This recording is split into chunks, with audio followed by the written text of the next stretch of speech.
describe him to me.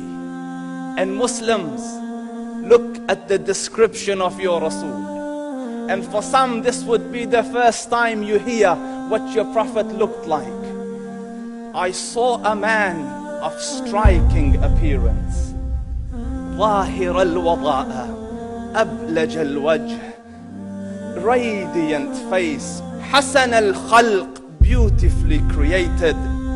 لم تعبه الثجلة, his belly wasn't protruding. ولم تزر به السعلة, nor was his head disproportionate and small. وسيم قسيم, proportionate and delicate, finely made, a specimen of a creation. في عينيه دعج, in his eyes there was a contrast. The dark was immensely dark, the white was excessively white. وفي أشفاره وطف, and his eyelashes were long. وفي صوته صهل, and in his voice was a natural echo. وفي عنقه سطع, and his neck was elegantly long. وفي لحيته كثاثة, his beard was full and thick. أزج أقرن, his eyebrows were arched, but they were not joined. It was separated. In summit فعليه الوقار, when he was silent, dignity covered him. وإن تكلم سماه وعلاه البهاء, and when he spoke, it was audible and clear, almost commanding and overtaking. أجمل الناس وأبهاهم من بعيد, from afar the most striking and outstanding in appearance. وأحسنهم وأجملهم من قريب, and when he came near, the best of them and the most handsome of them in closeness. حلو المنطق, so such an exalted and sweet level of logic. Like when he used to speak, it was so coherently logical, it was smooth and easy to understand. فصل لا نزر ولا هذر, he was to the point, not excessive, nor too short. كأن منطقه خرزات نظم يتحدرن, his logic, his utterances, his words were like jewels coming out of a necklace, calculated, polished, one after the other, it would flow magically. ربعة, he was medium in height. Your eye didn't have to strain to look up at him, nor was it tedious to look down at him. He was a comfortable sight to look at.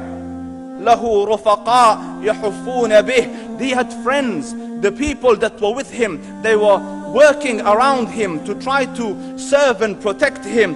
إن قال سمعوا لقوله, when he used to say something, they used to hearken to what he used to say. وإن أمر تبادروا إلى أمره, when he commanded, they used to compete to fulfill the command.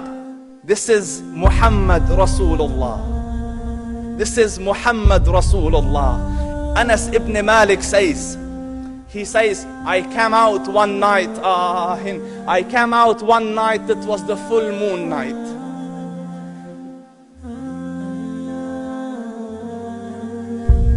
And I looked at the moon, and in the desert, understand, the moon is an awesome sight. It is smooth, it is radiant, it is clear, it is gentle compared to the scorching sun at which they are used to. So the moon was the epitome of beauty. So he says, I came out at a full moon night and I looked at the moon and I saw it, beautiful, handsome. So I said, let me go see if the moon is more handsome or my Prophet is more handsome. Let me see if that is more beautiful or the Prophet is more beautiful. So I went and I saw him standing afar. So I looked at his face and I looked at the moon, and I looked at his face, and I looked at the moon, and I looked at his face, and I looked at the moon, and he said, Wallahi, he was more handsome than the moon in its entirety. That is just the look of your Rasul. Aisha radiyallahu anha says, I was sewing with the needle, my needle dropped in the dark, I couldn't find it. I said, Ya Rasul, I can't find it. He moved his face close, and I swear, out of the radiance of his face, I found my needle.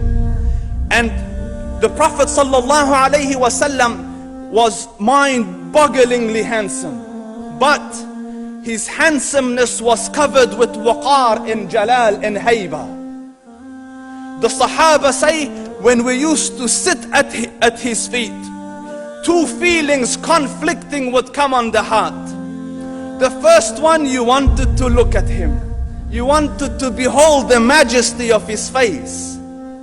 And when you wanted to look up, shyness used to overtake you, so you used to look down. Amr ibn al-As says, I sat with him many times, but if you ask me to describe his face, I can't describe it.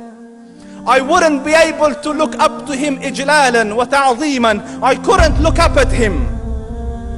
And that is why he didn't have the problems that Yusuf alayhi salam had. Because it was difficult to penetrate the awe and the splendor of the Rasul.